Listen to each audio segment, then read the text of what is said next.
I really don't even know why they're calling it Chapter 9. That would mean there are only 9 movies. No. There's Rogue One, okay? And which I haven't seen yet. I haven't finished watching Rogue One. I watched about 10 minutes of it and said, I get it, and flipped it off. I need to get back and actually watch that and then tell you guys what I thought. And then also, there's gonna be Solo, a Star Wars story. So that makes this movie not number 9. It makes it Chapter 11. Star Wars Chapter 11. Hello, I started this gangster shit. And this the thanks I get. Hello, I started this gangster shit. And this Well. Welcome to Comic Artist Pro Secrets. I'm Ethan Van Sciver. Thank you for the fake applause. That was a fake thank you, by the way. Yeah, I'm a comic book artist with 25 years experience in the industry. I'm also a Star Wars fan. And yeah, we're talking about Star Wars Chapter 11 in a very real sense. This franchise has become creatively bankrupt. All of the storylines and characters that were of interest have been disgraced. And right now, the storyline has been driven precariously close to the edge of the cliff by a little man who looks like this. That's what happens. A dude with a perfectly round head has pretty much left J.J. Abrams up a creek without a paddle. Now, J.J. Abrams is coming back to direct this next Star Wars film. They're calling it Episode 9.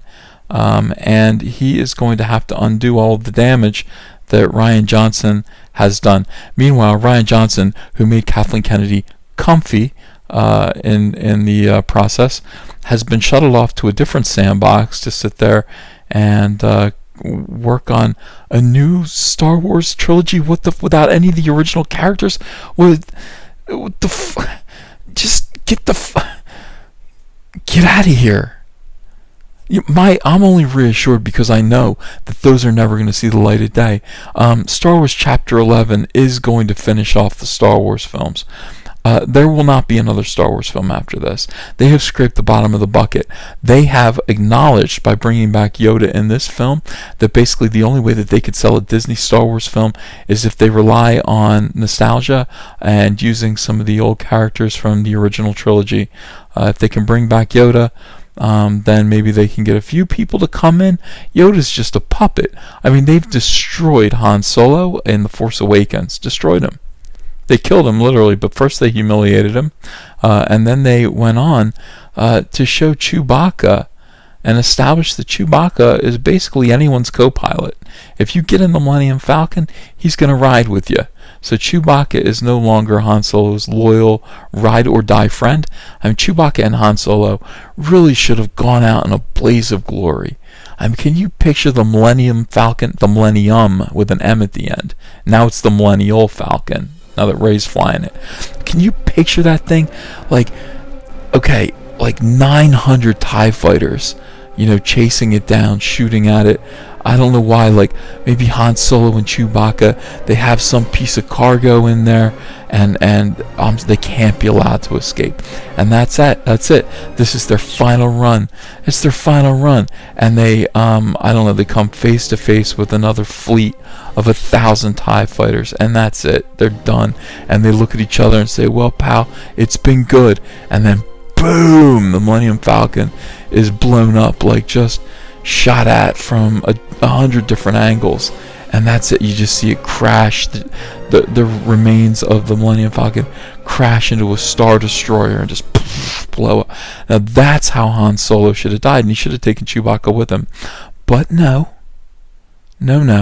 that's not how it works here, and that is why Chewbacca, in life, in living, in survival, has been humiliated, degraded, and destroyed. Now, in the next movie, Luke Skywalker was revealed to be basically kind of a bummed-out, drop-out beatnik who's basically given up everything he believed in to pout on an island and suck on sea monster nipples. when handed handed his family lightsaber, which is, the symbol of male virility. He throws it over his shoulder. Again, just, don't want this. And he goes down like a little man baby to go suck on fat sea monster nipple for milk. His baba. And that's what they did to Luke Skywalker, and then they killed him, and at that point you might as well kill him. Now, Princess Leia was slated, I believe, to be disgraced, discarded, humiliated in this film, in Episode 9. But Princess Leia, look, Carrie Fisher tricked them, and she passed on, and left Disney utterly screwed.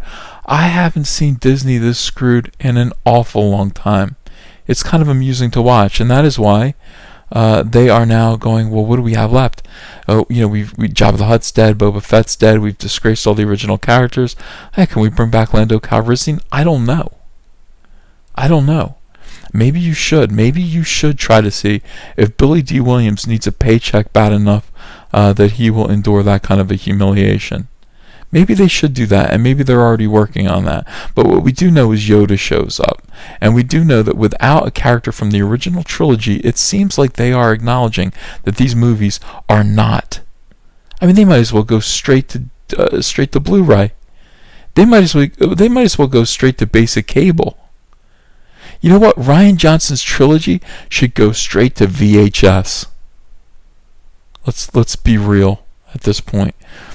So anyway, here's everything that we know or knew about Star Wars Episode 9 so far. This was written April 4th by Rick Marshall, so this does not include any of the information about Yoda's ghost coming back to embarrass himself. His entire purpose, this character, this beloved character, this incredible teacher, the sage yogi kind of guy who is hard as hell, a father-like figure, wise beyond belief. His entire purpose is to tell Rey, who is a piece of garbage Mary Sue character without any flaws, completely uninteresting, with a flat, bland, stupid, dull look on her face.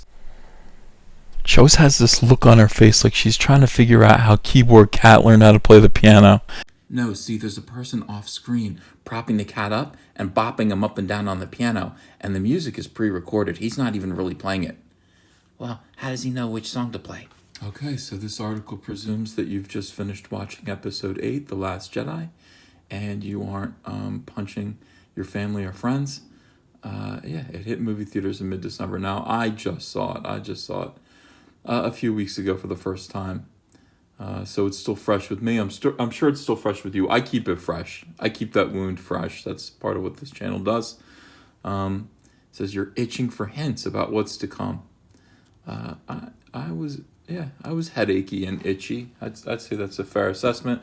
There are plenty of interesting tidbits emerging about the upcoming Star Wars Episode 9, which is actually, of course, Chapter 11, including some hints about what's to come for two of the new trilogy's most popular characters. Popular by default, I'd say. I really would. I don't know what they're talking about. Are Finn and Rey popular? Seriously. The last trilogy of Star Wars films will conclude with Episode 9, with director J.J. Abrams returning to close out the latest arc of the iconic sci-fi saga after helming 2015's franchise-destroying Star Wars Episode 7, The Force Awakens. He directs from a script he co-wrote with Academy Award winner Chris Terrio, who will not be nominated or awarded with an Academy Award this time around. Not for this, Chris. The sequel's trilogy's final chapter is scheduled to hit theaters just in time to ruin Christmas of 2019. Here's everything we know so far. All right, reunion time. Following in the footsteps of the Star Wars trilogies that came before it, the current three-part story arc had its main characters separating in Episode 8, The Last Jedi. The middle chapter of the saga, much like the characters did in Episode 2 and Episode 5. As with those previous trilogies, though, they're expected to reunite in the third chapter. At least that's what franchise actor and Green Lantern hater, they asked him if he wanted to be Jon Stewart, and he was like, what the no. Hey, screw you, buddy. seem to think. Yeah, look at. I can't wait. I can't wait for these two to reunite. The charm that they have together, the charisma. It's overwhelming. Everybody's anticipating this. This is like Simon and Garfunkel reunion right here. It's like, yeah, they're good separately, but like together they make beautiful music. Look at these two blank faces. Absolutely, bring them back together again. Together they add up to the charisma of half of a person. Asked about episode 9 during a convention in Washington, D.C., Boyega said he expects the film to bring together his character, Finn, with Daisy Ridley's character, Rey. The pair have been separated since the events of episode 7, The Force Awakens, but that period apart could be nearing its end. I haven't read the script for episode 9, he said, via Slash Film. Oh, I gotta write that one down. But Daisy did shoot me a text saying, "Oh my gosh, I just heard from J.J. Abrams, and we're back together again." Wow, that's what I'm really excited about, is Finn and Rey back together again. Yeah, it's all really exciting. It's all really exciting. The two of you. I'm glad you're having a good time. That's all I can say. I'm glad you're having fun. Yeah. You're the only ones who noticed that you two weren't together in, whatever that movie was, The Last Jedi. As far as I'm concerned, Rose Tico did just fine filling in for you. I didn't know. You're both big ciphers on the screen. You're both big blanks, just zero. Different endings, same result. While discussing the differences in working with Star Wars directors J.J. Abrams and Rian Johnson, Hamill revealed, "Oh boy, wouldn't you like to really get him, give him a few drinks, and just let Mark Hamill actually reveal the differences in working with sci-fi directors J.J. Abrams and Rian Johnson?" Yeah. Here's what Mark Hamill had to say. And he said this through gritted teeth. "I happen to know that George didn't kill Luke until the end of episode 9 after he trained Leia," Hamill told IGN. Which is another thread that was never played upon. Let me read that again. Which is another thread that was never played upon in The Last Jedi. Poor Mark. Look at him. Things he has to put up with. Although most of Lucas's plans for a sequel trilogy were reportedly scrapped when Disney took over the franchise. That's always smart. The Last Jedi did get to a point with some of its main characters that has a lot in common with those early outlines. Luke's death occurred one episode earlier. Yeah, you want to make...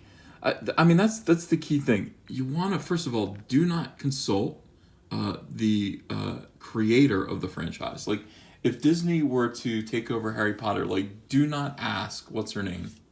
What is her name, anyway? The one that's always complaining on Twitter. Anyway, don't ask her. You can't forget about these creators. You have to keep them at the forefront of your mind. Yeah.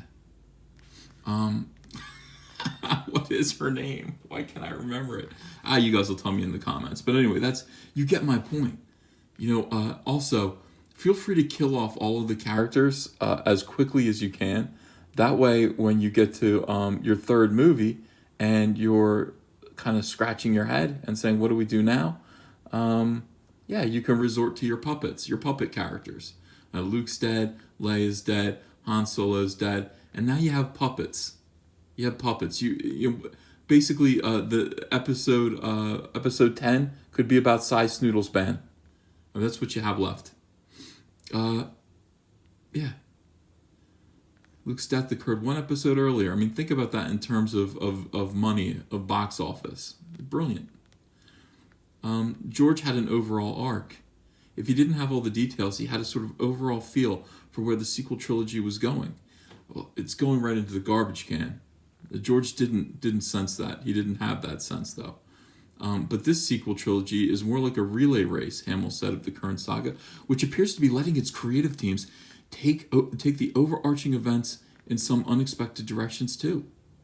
You run, and you hand the poop off to the next guy. He picks it up and goes. So that's correct. As for whether he'll return as Luke in episode 9, Hamill indicates, no one's really talked to me about it at this point.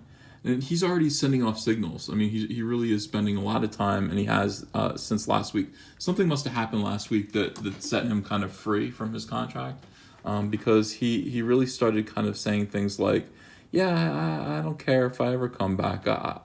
Luke's dead. Star Wars is dead. Yeah, it's fine. It's over. So he started really kind of planting those seeds, and I would be amazed if he. They'll you know what? They will force him. They have no choice. They have no choice. He is their captive, and he will do what they tell him to do. And look at that look on his face. Oh, it just makes me sad. The rich get richer. That's a very all right. Whatever your thoughts about episode 8, and by the way, whatever your thoughts, most can agree it was a visually spectacular film. So read between the lines. They're acknowledging here that most people, and that's a fact. 53%, according to Rotten Tomatoes, thought this movie sucked, hated it, don't want to see it ever again. They're saying most can agree it was a visually spectacular film. It doesn't matter. I mean, that just doesn't matter. I know that that's like most of their focus. Most of their focus is on special effects. But, you look at A New Hope, and even though the special effects for that time were breathtaking, that movie still stands up because it has heart and humor and interesting characters. That's really what these people should be spending most of their time on. Get these nerds out from behind their computers, where they're goofing off, making TIE fighters fire green lasers at each other. And actually work on giving characters these slack-jawed, gaping, boring characters. I don't know. I personally don't know how either of these characters could be more bland. I mean, look at just regular guy here, normal haircut, nothing going on. It's just boring and no wit, no charm. Rey looks just like every single Star Wars heroine. She looks a bit like Ellen Page. They all do. They all look like Ellen Page. Nothing. Just blank look on her face at all times. Looks like she's trying to decide if she's hungry. Alright, so who cares? Scenes like the throne room saber battle, Vice Admiral Holdo's lightspeed strike were breathtaking thanks to some excellent art direction and production design. Congrats. Everyone hated the movie, but good job, art direction and production design. Now the team for episode 9 has a new distinguished member, Paul Inglis, who served as art director for the excellent and gorgeous Blade Runner 2049. That's correct, and I believe they won the Oscar, and they left. They won the Oscar for art director, set design, something like that. I'll have to look at it, but they left episode 8 hanging. It's embarrassing. If you watch the Oscars, Mark Hamill and Rose Tico, and I think Finn came out on stage and did a little bit with BB-8, and then they lost the Oscar. They lost it. They lost it to Blade Runner. That was humiliating. They went home empty-handed. May as well have stayed home. Thanks to a report from Omega Underground, we know Inglis has been tapped as a supervising art director for episode 9, where he will work alongside Abrams and the production team to define the film's aesthetic. Inglis's previous credits include Skyfall, Game of Thrones, Prometheus, and Children of Men. All good. Doesn't matter. When will you guys learn? The effects were never an issue with Star Wars. Nobody ever complained about any of the Star Wars movie effects. It was always the ridiculously stupid characters and bad storytelling choices. A different kind of ship. Some Star Wars fans saw Rey, Ridley, and Poe Isaac meet in The Last Jedi and started hoping it was their meet cute. How could it be a meet cute? A meet cute is when two extremely charismatic and likable characters, like say Tom Hanks and Meg Ryan, bump into each other in the produce aisle of a grocery store and start juggling fruit accidentally. Oh, that's your pineapple. This is my banana. Blah blah blah. Back and forth, and then they go oh, and they look at each other, and then suddenly they're in love. That's a meet cute. Rey and Poe. There's nothing too. First of all, Poe. This is another one. Poe looks like one of the kind of dudes who blows up in A New Hope. He has. I don't know where they find these people. I don't know where they find completely blank actors that just blank faces. He looks like he should be saying red 3. Ah, that should have been Poe, and that should have been the end of Poe. And he's still he's still around, and they're trying to make a star out of him. And I've said it before, and I'll say it again. Porkins. Why not Porkins? And that would have been a great meet cute. I would have enjoyed that. The single scene was enough to fuel shipping rumors, so much so that Ridley had to answer a question about it during a promotional event in China. Don't ask her anything; she doesn't know. Redditor Neamore89 posted a video showing the actress discussing the two resistance fighters' possible romantic future. By the way, why not a romantic future here? Why not? After all, they're the ones who are getting back together again. What does Poe have to do with anything? Absolutely nothing. Draw inferences from that. I don't think films always need a romantic relationship. Yes, they do. I think friend relationships can be romantic in their gestures and their intimacy. What a nice queen. And all of that. So I think hopefully, if Rey and Poe get to have some scenes together and stuff, there will be that intimacy. But I think for me, it doesn't have to be romantic love. That is called friend-zoned, Poe. Friend-zoned. If that breaks your heart, know that Ridley hasn't spoken to Abrams about it yet, so it's still possible that J.J. Abrams will force her to have a romantic relationship with Poe. That'll be interesting to see. So bear all that in mind. Location on lock. The next installment of Star Wars' franchise might be headed up to the Highlands, the county of Argyll in the Scottish Highlands to be precise. Good. I hope the Loch Ness Monster eats them all. A report in Scotland's Daily Record indicates that the new Star Wars movie will be filming in the western Scottish county of Argyll in June, with shooting expected to place the historic mountain pass known as Rest and Be Thankful. That's really pretty. I'm gonna hit that link. If I get anything, better not be porn. Huh? All right. If this is porn, all right, it's not. Yeah. All right, that looks good. That looks like a great place for the Star Wars franchise to die. Rest and be thankful. Although the initial reports suggested it's Johnson's spin-off trilogy that will be filming in Argyll, there's almost no chance whatsoever that cameras will begin rolling on the first film in that series during 2018. And by the way, it never will. It never will. Rian Johnson's next trilogy will never happen. So if a Star Wars movie does indeed begin shooting in Argyll, it's likely to be Abrams' Episode 9. Yeah, it's the last movie. Parent Problems Redux. Although The Last Jedi... Look at this look on her face. How does the cat play the piano? I don't get it. Although Last Jedi seemed to offer some resolution regarding the mystery of Rey's lineage, Johnson indicated in an interview with the Huffington Post that fans might not have heard the end of that particular identity crisis. Quote, anything's open, and I'm not writing the next film. Abrams and Terrio are doing it, said Roundhead Johnson, while discussing the revelation about Rey's parents that he ruined, which has become one of the most polarizing aspects of his stupid film. Yeah. Anything's open, whatever. I screwed it all up, so whatever they want to do, it doesn't really matter. I'm moving on to another story anyway. Their story will go on. Don't let the description of Episode 9 as a quote-unquote concluding chapter mislead you. The stars of the sequel trilogy aren't going away, goddammit. In a November 2017 interview featured on the Star Wars show, Lucasfilm President Kathleen Kennedy, oh, what a beautiful woman. What a beautiful woman. Indicated that many of the main characters introduced in Star Wars Chapter 7, The Force Awakens, will continue their stories in Episode 9 and beyond the sequel trilogy. I'm not clicking that link. We are sitting down now. We're talking about the next 10 years of Star Wars stories. Are you nuts? And we're looking at narratively where that might go, Kennedy said. Future stories beyond Episode 9 with these new characters.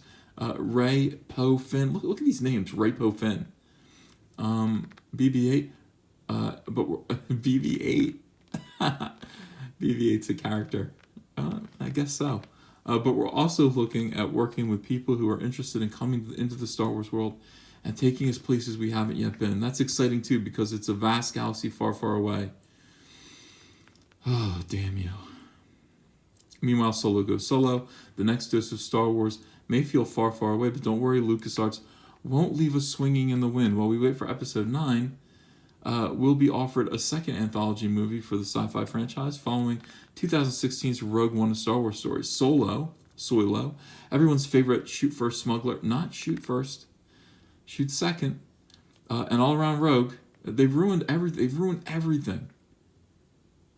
And I blame George Lucas, too. I have to, because of the shoot first thing. So he's not getting. I mean, even though now George Lucas looks even more and more like a genius, some of the stuff he did in the '90s and in the last decade, some of it's inexcusable. And you guys can go ahead and you can yell at me about the prequels all you want. I understand. I understand that now, after you've been tortured by these last three movies, that prequel trilogy seems like a wondrous wonderland to you. Go back and watch it. Go back and watch Yippee! Go watch that again. Go watch Jar Jar Binks. Get back to me about that. Yeah. In 2018, it will explore his life and the years leading up to his fateful encounter with Luke Skywalker and Obi-Wan Kenobi in a Mos Eisley cantina. If past timing holds true, we should be getting our first look into Han Solo's backstory by the end of January 2018. When did this come out? This stupid article? Dun, dun. Yeah, April 4th, 2018. When did they write this? Who cares? All right, so after the original, look at this middle finger we're getting from J.J. Abrams. Right back at you, buddy. Right back at you. Who cares? After original Episode 9 director Colin Trevorrow exited the project in September 2017 due to creative differences with the studio, it didn't take long for Disney and Lucasfilm to find a new filmmaker to helm the movie. And he was a familiar face to fans of the franchise. But was he someone who would appease Kathleen Kennedy's monomaniacal whims? It looks like he is. Abrams was named the new director of the film just a week after the post was vacated. He was fired by a lunatic. With the film's new co-writer, Terrio, who was also announced at the same time, with The Force Awakens, J.J. delivered everything we could have possibly hoped for. And I'm so excited he's coming back to close out this trilogy, said Kennedy in a statement accompanying the announcement of Star Wars. Boy. Imagine if you're Trevorrow and you get to read this. Yeah, JJ delivered everything we could have possibly hoped for. And I'm so excited he's coming back to close out this trilogy. Yeah. Is that for Trevorrow? I don't know. Who cares? It released in 2015. The Force Awakens went on to break a slew of box office records. You fooled us all. That's why we all went to see The Force Awakens, because we thought it was going to be about Han Solo, Luke Skywalker, and Princess Leia. And it wasn't. And even Mark Hamill's like, yeah, he's like, I have a big plan for the return of Luke Skywalker. And his whole thing now is like, I have to accept that it's no longer about me. It's not about my story anymore. Hey, Mark, can you fix it? That's all we want to know about. That's all anybody wanted to know about. We all went to the theaters to see you guys and your continuing story. And we get a whole lot of, well, you're kind of old, blah, blah, blah, so we got to bring in these new blank faces. These people think that Star Wars is just a label upon which they can do whatever they want to do. They don't realize that Star Wars is a combination of a beautifully imagined world, but more importantly, it is about the characters that inhabit the world. It is about the individuals that we met and fell in love with and cared about and laughed along with. There's listen, quote Finn for me right now. Tell me about Finn. Tell me anything about Poe. Describe Poe for me. Give me some of the funny things that Poe has said. Quote Poe. Not Edgar Allan Poe. Poe. Whatever, the bland X-Wing pilot. Quote Finn. Quote Rey. Give me some of their funniest lines. They don't have any. They've never said anything interesting. They've never done anything interesting. That's the thing. It's not about Star Wars. It's not about AT-ATs. It's not about, spaceship battles. It's about the people that are in the AT-ATs and the spaceships. And that's what Kathleen Kennedy doesn't understand. And it's not easy to create characters like that. It doesn't happen very often. You can't just get, Paul McCartney can't just get four people together and say, hey, they're the Beatles, because I'm going to write their song, so they're the new Beatles. No, the Beatles happened because four incredibly interesting, charming individuals got together again. What do you think, that happens all the time? It doesn't happen all the time. It happens very, very rarely. That's why the Beatles are important. That's why Star Wars is important, because of Mark Hamill, Harrison Ford, Carrie Fisher, and to a much lesser extent, Peter Mayhew. He seems like a nice enough guy. I met him a few times. And Billy D. Williams too. Let's give it up for him. Not David Prowse though, not at all. You can't just duplicate that. You can't. And to cut Mark Hamill out of the story like that and just say, well, we're moving on without him. It's no longer about his story. Demoralizing and stupid. Wrong. Oh God, why can't they see that? It's infuriating. I get angry about this. Who cares? It's sold like that because you fooled people. I already said it's the Fiji mermaid. You tricked us. You said you had a mermaid corpse. We all paid our $20 to go see the mermaid corpse. And then people stopped coming when you said that you had the Loch Ness Monster. We got it. It was a monkey sewed to a fishtail. It wasn't a real mermaid. Release date updated. Blah, blah. All right. So it was going to be May 24th. Now it's going to be December 20th. And it's going to come after the sequel to Wonder Woman, which will clean its clock. The Leia question. The death of Carrie Fisher was felt throughout the film's fandom and left big questions about how the studio would handle her character in the remaining sequels. Hopefully they won't. But yeah, Princess Leia died in between movies. That's all you can say. Yeah, all right, good. We're agreeing on that. We're agreeing on that. Oh, look at this woman. Look at her enjoying what she's doing. Incredible. We had not written the script for episode 9 yet, but we regrouped and started over again in January, said Kennedy of the studio's plans for episode 9. Sadly, Carrie will not be in episode 9. No, she won't, will she? She won't. Where will she be?